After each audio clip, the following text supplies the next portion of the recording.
quartier ouvert en 2008. C'est également un important terrain pour la recherche scientifique et un top d'activités de tourisme culturel et écologique.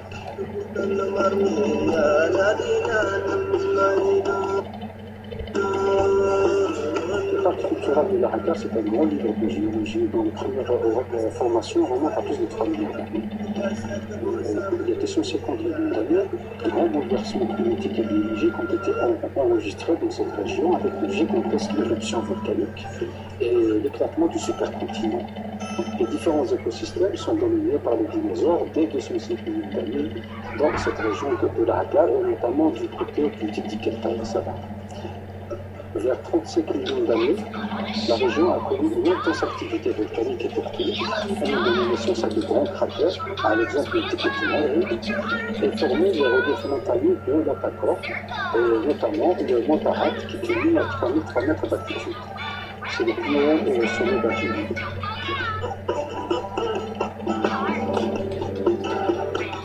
Dans la Haggar, il y a d'eau, c'est l'eau du désert, il pleut, et quand il pleut, l'eau à travers les interstices, il forme par moments des endroits de delta. Les deltas ou adjunants, ce sont des sources d'eau qui peuvent parfois en cascade, et elles constituent le principal facteur de développement de biocénose saharienne. L'éducation des abreuvoirs naturels pour les animaux est un rôle fondamental dans le déroulement des migrations saisonnières d'oiseaux, parce que beaucoup d'oiseaux migrateurs passent par cette région. Elle représente un fort d'attache pour les humains qui s'alimentent en eau et à droite pour chez Le changement climatique, caractérisé par des périodes de grande aridité, a eu pour conséquence la régression des espèces d'origine méditerranéenne et l'installation progressive des espèces tropicales. Bon, alors, déjà il faut faire un petit rappel de ce que nous avons déjà fait en 2008. On a commencé donc en 2008. On est venu ici et on a testé une méthodologie pour essayer d'estimer l'identité. C'est-à-dire, en fait, on a des informations on a construit des informations anecdotiques sur l'écologie du départ, sur les interactions qu'il y a avec les populations locales. Et donc là, il faut aller maintenant essayer de vérifier ces informations-là, et aussi mais simplement maintenant quand on doit aller collecter les données sur le groupe. Pour cette mission, on va essayer de redéployer des caméras trappes. Donc quand on dit caméras trappes, c'est des vérités photographiques dans la même région, dans les mêmes localités, dans les mêmes sites. Et ça, ce n'est qu'un point de départ, parce que l'objectif est ensuite de faire à chaque fois dans le temps, d'essayer d'évaluer l'intensité pour savoir ensuite comment la population de départ est en train d'évoluer. Est-ce qu'elle est forte, est-ce qu'elle est stable, est-ce qu'elle est...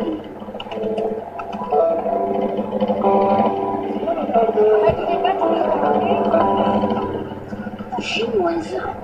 L'heure est au grand préparatif. L'expédition s'attelle à tout charger il ne faut rien oublier. La route est longue, 500 km à parcourir dans le désert, 10 jours de dépaysement sur le territoire de départ du Ténérife. Des chaînes. Des chaînes. Oui, les chaînes, elles sont rangées. Elles sont rangées. Le véhicule alimentation, gasoil, nourriture, rien n'est négligé. La feuille de route établie, les chercheurs du Parc national de l'Aradar a mis à la disposition la logistique nécessaire. أنا ثاني عندي نميرو تاعو هذاك الموضوع. بشير هو اللي صور فيه. Et départ demain à 7h, Inch'Allah.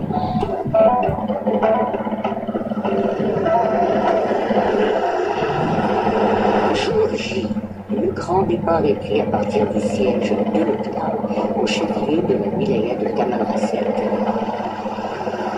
Des escales sont prévues, des postes également, mais surtout un programme de contrôle des caméras trappes et une prospection des territoires parcourus par la population de départ en voie de disparition. Rien n'est gagné, car la route est longue. Ne vous imaginez pas que la nature trace aussi bien les routes. Bientôt, cette caravane métallique aura parcouru 120 km dans le confort d'une route goudronnée qui ne va pas tarder à être remplacée par une piste accidentée. L'expédition pénètre dans le monde mystérieux du grand désert. Elle devra parcourir encore 380 km de piste, affronter la pluie et les vents de sable. Ces hommes de la cité livrés à cette nature qui se suffit à elle-même devront réapprendre à vivre et à voir les choses autrement. Le GPS est indispensable à l'expédition pour déterminer la position et pour tracer la suite du parcours. Alors, bon, là j'ai marqué le waypoint. Waypoint 530, 531. Campement, voilà, arrêt déjeuner, 90. Les cuisines s'effectuent. Petite pause de l'équipe à Tinveld. Il faudra faire vite et aussi profiter de quelques moments de répit pour faire le point. La pause déjeuner est décalée de quelques heures. La notion de temps devient aussi abstraite que celle de l'espace infini de ce désert qui s'ouvre lentement à la curiosité des hommes. Emel et Félix Belbéchir profitent de ces instants pour improviser un briefing.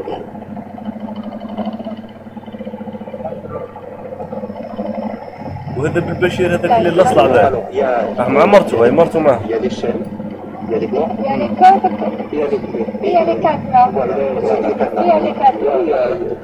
Voilà, je pense que le gros est dit, maintenant si vous avez des invités, demande à l'équipe.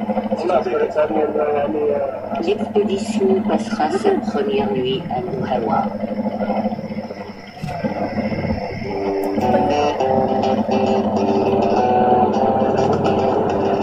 Direction le plateau de Tirouad au cœur de Tamarkaba.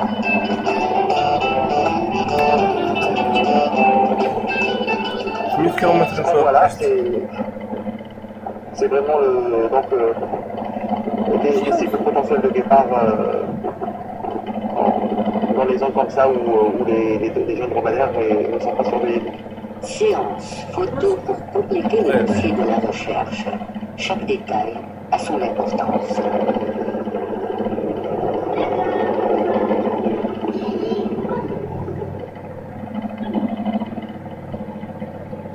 Est une superficie de 2800 km², parce que l'objectif est d'au moins inclure dans cette zone qui par les caméras le domaine vital d'un guépard. Parce que ici, les guépards dans les régions désertiques ont des domaines vitaux, des territoires relativement plus grands que ceux que ceux qui vivent dans des zones beaucoup plus grandes, par exemple comme des savanes qui sont... Et le contrôle des caméras. Voilà, on fait le point sur les sites de caméras qu'on va visiter aujourd'hui. Bon, alors... Donc, la 11, donc il y a la 11, Ensuite la 1. la 2 et la 7. Il faut préparer donc avec les agents, à chaque fois, qu'est-ce qu'on va faire pour la pause et pour le premier contrôle qu'on fera après la pause plus tard, on va toujours préparer notre...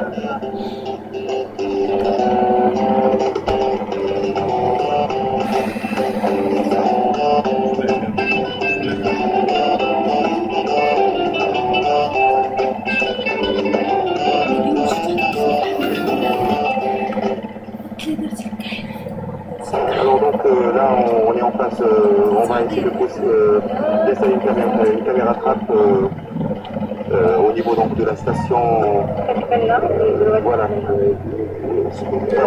sur la barre, voilà, sous un acacia. On est donc dans le voiture. Ouais, شعلي راك شعلي التلفزيون راك Bien sûr, طفي التلفزيون راك شعلي on nettoie la caméra avant. راح طفي التلفزيون راك Avant l'installation, et on va essayer de la préparer aussi. Oui, mais quelles sont les performances de ce type de caméra? Le champ de vision du détecteur, c'est 40 degrés d'angle, et la portée, donc la portée de 100 pieds. Voilà.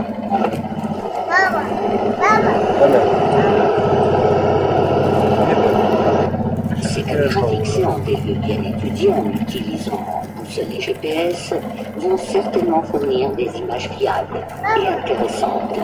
Ferid Belbéchir procède au contrôle de position des caméras mises en place.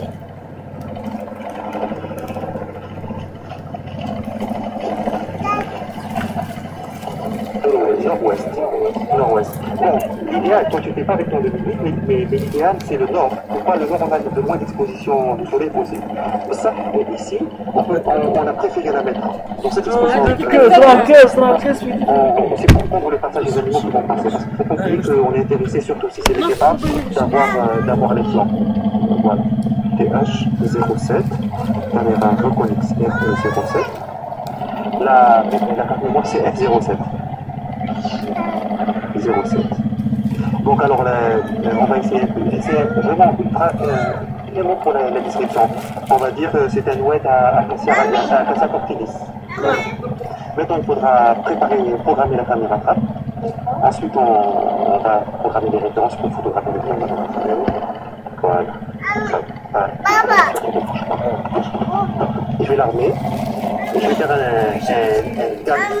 passage aller-retour pour voir si elle prend bien les deux côtés de l'animal. D'accord.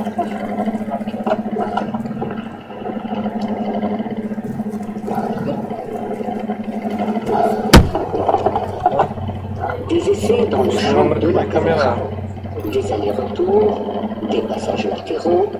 Au cas où le guépard faisait une apparition, la caméra trappe se déclencherait automatiquement. Ok. J'ai vérifié, ça va. La caméra prend les deux côtés, c'est très bon. Donc on va l'armer. Avant de l'armer, on va prendre d'abord une photo. seront stockés dans la carte mémoire. والو هو كاين ويحاول شايفينه قال مش مصورين مرام عطينا هم عطينا تهم تروح Le vent, c'est comme ça. Bon, je vais là, on vérifie la programmation. On va l'armer. D'accord. C'est prêt, donne-moi l'ardoise. Dernière vérification de la caméra. Les chercheurs répéteront à 40 reprises les mêmes gestes pour chacune des caméras installées dans le parc de Larraga. Voilà. L'équipe se dirige vers d'autres acacias. Acacia هي نوع تاع الشجرة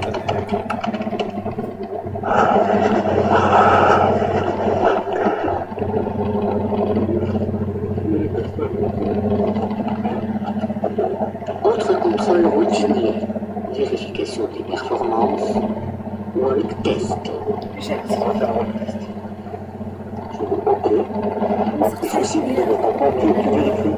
tu vérifies si les deux côtés de passage. Ah, ça veut dire. Tu me dis quand ça s'arrête. Allez, c'est bon. Voilà. Merci. Une fois les caméras installées, donc il y a tout un travail très, c'est-à-dire, comment je dirais ça, très contraignant. Il faut s'assurer que la caméra trappe ne s'arrête pas de fonctionner durant les 2 ou 3 mois de travail. Je mets la barre à 3 mois. Et donc, on doit s'assurer que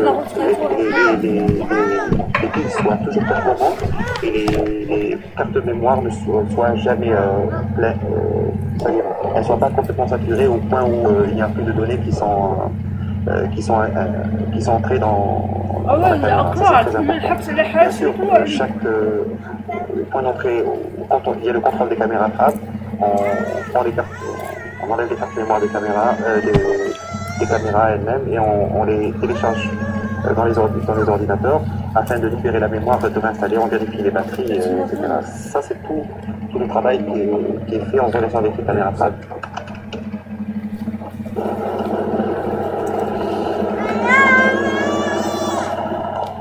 On y va.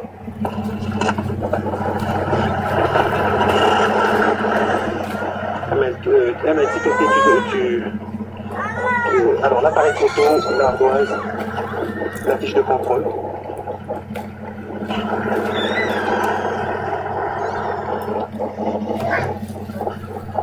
Dans le grand désert, le tamaris, cet arbre résistant, annonce la présence du guépard. Ses branches horizontales sont pour l'animal le lieu idéal d'une sieste. Il ne faut pas écraser, vérifiez s'il y a des crottes, il ne faut pas écraser. Hein.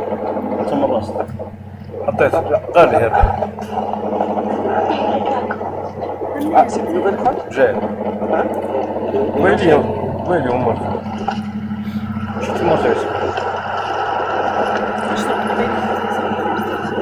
Alors, très peu, 92. 92. 92 photos. La mémoire elle est à 1%. Voilà. 57%. On change. Je sais que. Voilà, c'est surtout celle-là, 57. Ok. Prise de notes, collecte d'informations, inventaire des traces solides jusqu'au moindre détail. Même la description physique, on a tout ça. Oui. Mais il faudrait qu'on nettoie la caméra. Petite toilette de la caméra, récupération de la carte mémoire, lecture des données, un grand moment pour l'équipe impatiente de découvrir les images. 92, c'est pas beaucoup. Mais on croise les doigts.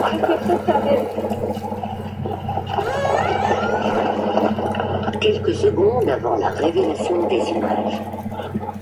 Alors, le moment de vérité. Bon, les 10 premières, mais ouais, donc il y a le 30, je veux dire là, 3, 4, 5, 6, oui. C'est ça. 8, 9, 10. Il n'y a pas une photo de nous? Le 8 octobre. Ça déprime à la belette. Grande déception des chercheurs. La carte mémoire de la caméra de Tessaywa ne révèle aucun passage. Y a-t-il une quelconque défaillance ou plutôt un barrage au champ de vision? C'est parce qu'elle a le flash sur le champ de vision. Oui, c'est pas la question. Je n'ai pas passé. Rien. Redouille, l'expédition espère du moins de meilleures performances.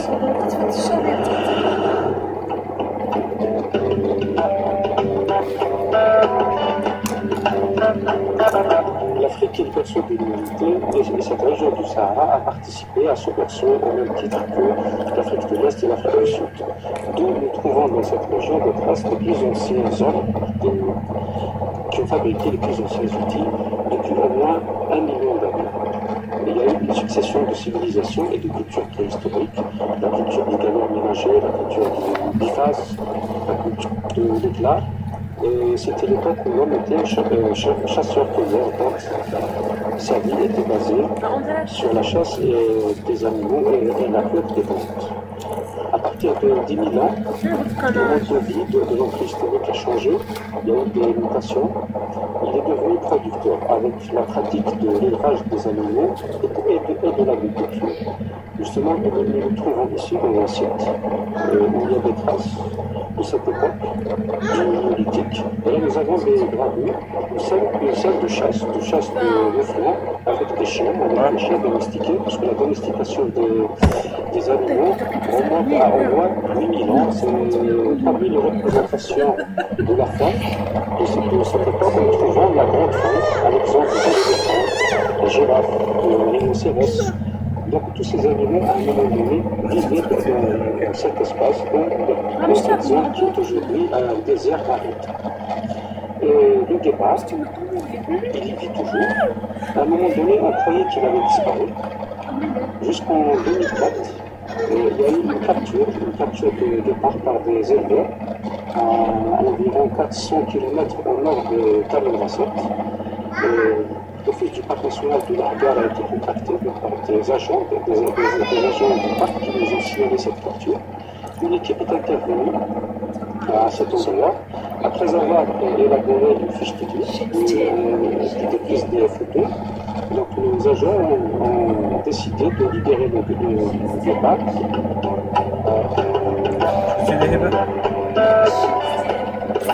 Quand on voit une petite chauffeur, quand on voit une encre, si on voit les deux indentations. Donc c'est un chat. D'accord. Mais MAS, parce que le chat, pourquoi ça se voit pas? Parce que le chat, quand il marche, il fait rentrer ses griffes. Mais le guépard ne peut pas faire rentrer complètement ses griffes, elles sont semi-rétractées là. Voilà. Donc elle marque. Voilà. Donc si vous voyez les deux indentations, donc c'est un chat, plus l'empreinte des griffes, MAS. Mais si vous voyez, par exemple, si vous voyez les griffes, les traces, l'empreinte des griffes, mais vous ne voyez pas les deux indentations, ça c'est un petit niveau d'interpolable. Ça c'est très important.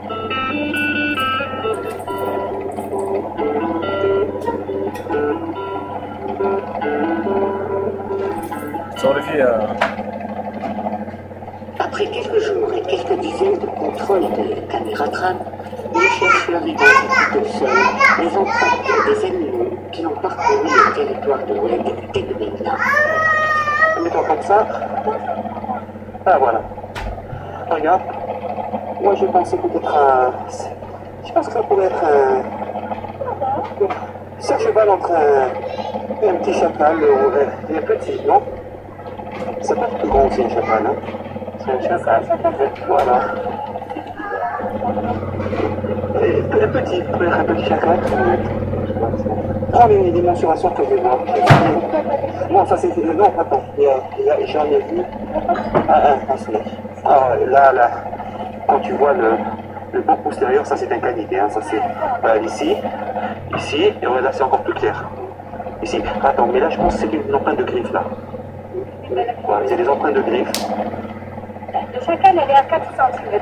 Quand on est sur un substrat poreux comme ça, elle devrait s'agrandir encore plus. Même si c'est un petit chacal, elle s'agrandirait plus. Mais un renard, par exemple, moi je penche vers le renard. Non, je sais pas. On va faire celle-là. Bon, je vais essayer de prendre d'abord c'est-à-dire la séquence. Boucle, s'il te plaît. La trace d'un chat. Non. Le moins du canidé. Alors, là, j'ai la bonne séquence. Les photos seront comparées et les empreintes identifiées. Ces séquences permettent de suivre l'itinéraire des prédateurs et de leurs proies potentielles. Donc, la vraisemblance d'un chien, elle diminue. Actuellement, j'ai le soutien d'Amel pour le contrôle des caméras trappe. C'est un travail très ardu, très difficile, parce qu'il faut faire en sorte que les piles qui sont mises dans les caméras trappe ne s'arrêtent pas, et aussi les mémoires, les cartes mémoire que l'on utilise ne sont pas saturées en photographie. Mais bien sûr, elle a sa propre recherche. Donc 141 degrés, ça nous fait cette direction. Donc on doit aller dans cette direction. Tout dit, il te reste... طاح بالك كنت تهبطي تطلعي في داك Donc j'imagine que c'est autour de l'acacia là qui est en face de nous. Donc tu fais attention, je te rapproche pas. Amel Belbachir a une part importante dans cette mission. L'échantillonnage, chaque indice sera soumis à l'analyse du laboratoire biologique. 2 mètres... Attends. C'est bon, c'est parfait. Donc je mets un type d'habitat, mais le dominant c'est quoi? C'est un oued à acacia. Donc on met un oued à acacia. Après on a les carnivores, les points potentiels des carnivores.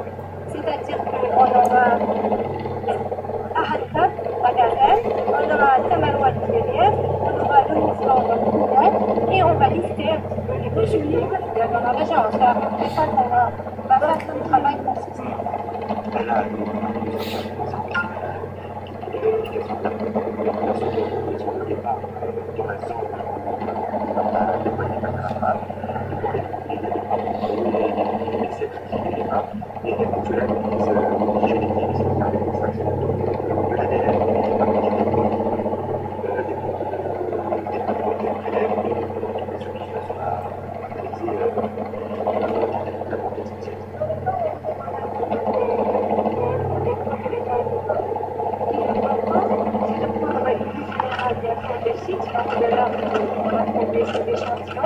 Mais aussi de photographier une sorte changer. Alors pour la photographie, on met une règle pour avoir la longueur et la largeur de la photo, sachant que chaque photo c'est pas la même taille de non, on n'est pas comptabilisé l'ADN, que l'ADN des personnes ne comptabilise pas l'ADN des soignants, pour les identifier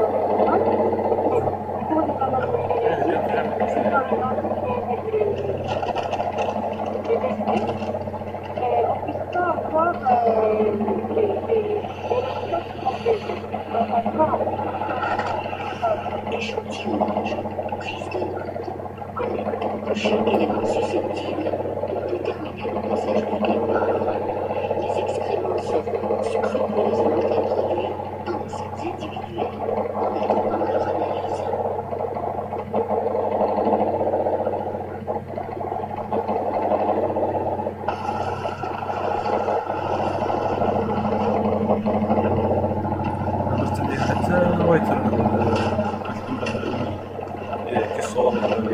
Enregistre les pieds dans cette sensualité.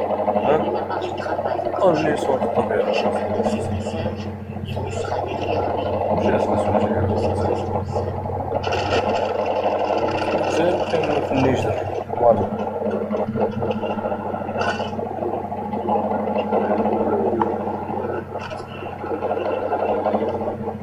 Gagner du temps, l'équipe décide de ne plus perdre une seule seconde.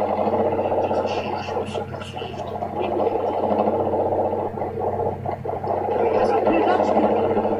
J'ai pas les détails du contour, c'est difficile. Moi j'aurais bien voulu avoir les contours détaillés pour les hallucinations. On va faire un deuxième. Je vais essayer de voir.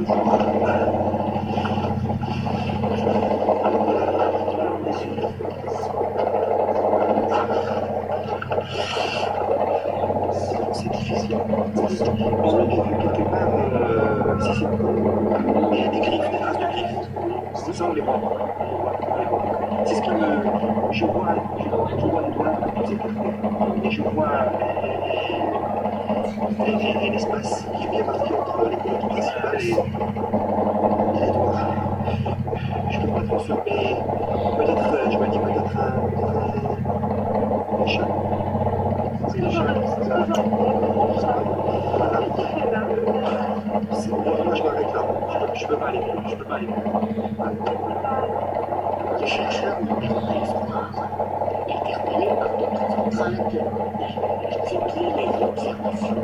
Ils sont impatients de croiser ce départ, qui les voit certainement du sommet de montagne rocheuse.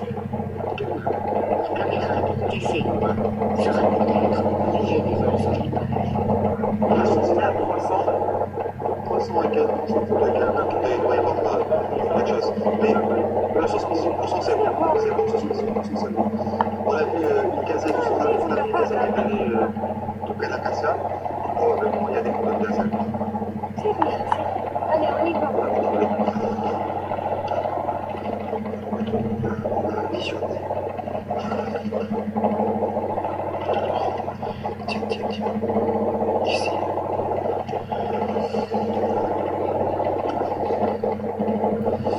Il y a quelque chose comme ça, chacun. Ça c'est du chacun. C'est quoi ça? Alors là, c'est un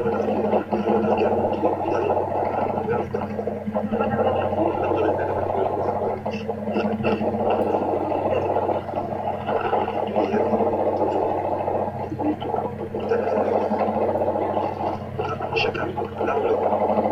Mais tu peux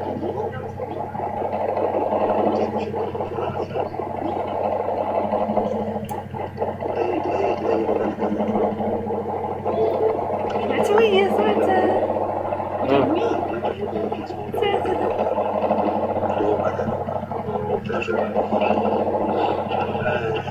camarade de gazelle.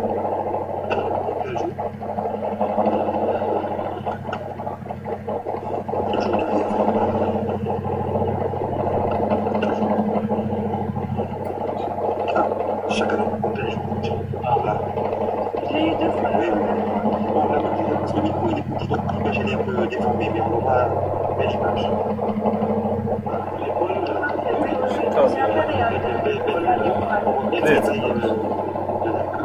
نسجل فيها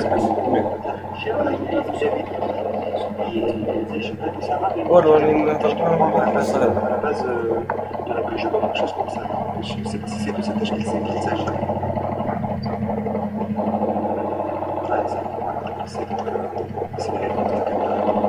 C'est bon.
Mais ce qu'il y a de bien avec cette méthode, c'est qu'on prend en photo des animaux qui ne sont pas stressés.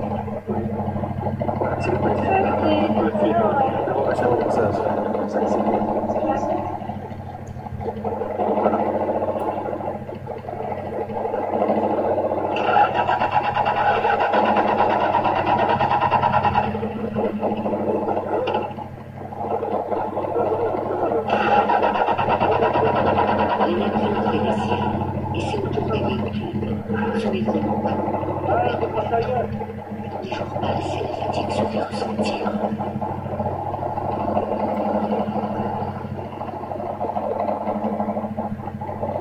L'expédition s'enfonce dans le désert. La caméra peut dessiner la ligne et fixer dans les rochers. Passage isolé, fréquemment traversé par des prédateurs. Paysage impressionnant, lieu de désolation. La nature est peu hospitalière et l'équipe s'empresse d'effectuer son contrôle quotidien en amont, visionner les images capturées et mettre à jour leurs machines.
Je pense que depuis qu'il avait 8 milliards.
L'entretien permet d'agir et d'évaluer sur l'existence du guépard, la prédation, l'évolution de ces populations et aussi les techniques à mettre en œuvre pour l'évolution du protocole questionnaire à destination des nomades. Mais il faut aussi parler de conservation, parce que pour l'évaluation de l'ICN à ériger cette espèce, cette population en d'Afrique du Nord-Ouest en étant en danger critique d'extinction. Ce qui est sûr, c'est que pour conserver une population de guépards en danger, il faut d'abord avoir des données écologiques, comment l'animal, quels sont les aspects de la vie qui sont très importants pour la survie des guépards. C'est le premier point. Et bien sûr, si on n'a pas d'informations sur l'écologie de l'espèce et aussi leur densité ou leur abondance, parce qu'il y a ce qu'on appelle des niveaux dans lesquels l'espèce, une population est en valeur d'extinction.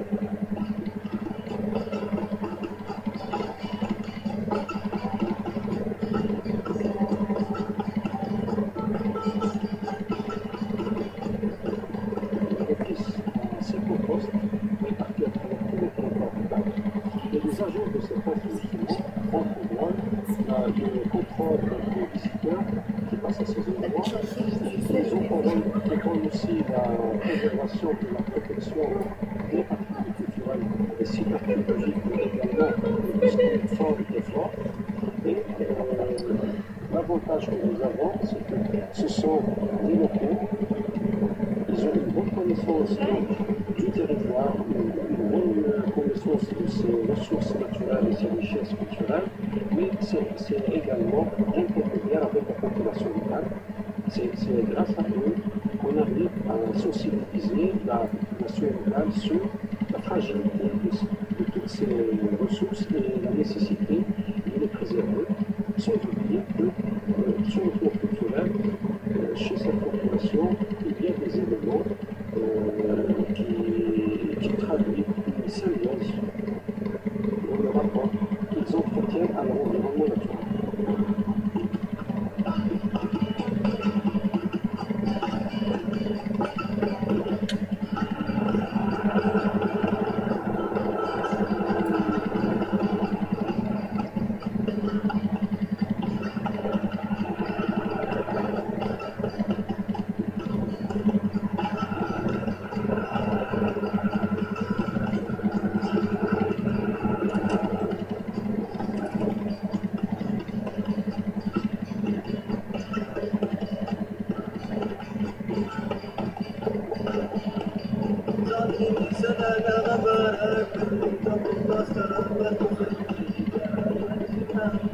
Après le contrôle régulier des 40 caméras trappes, nos chercheurs ont finalement réussi à capter quelques images du départ de Martha.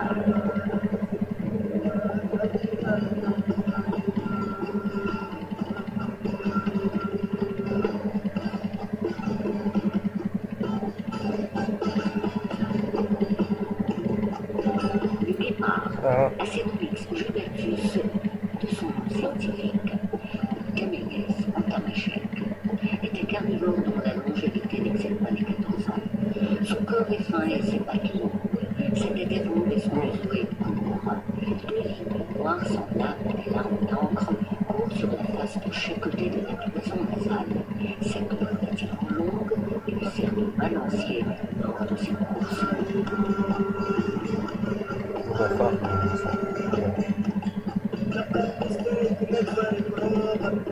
Contraire aux autres félins, le guépard chasse le jour, soit à l'heure ou avant le crépuscule, tant qu'il fait jour, car il repère ses proies par la vision plus que par l'odorat.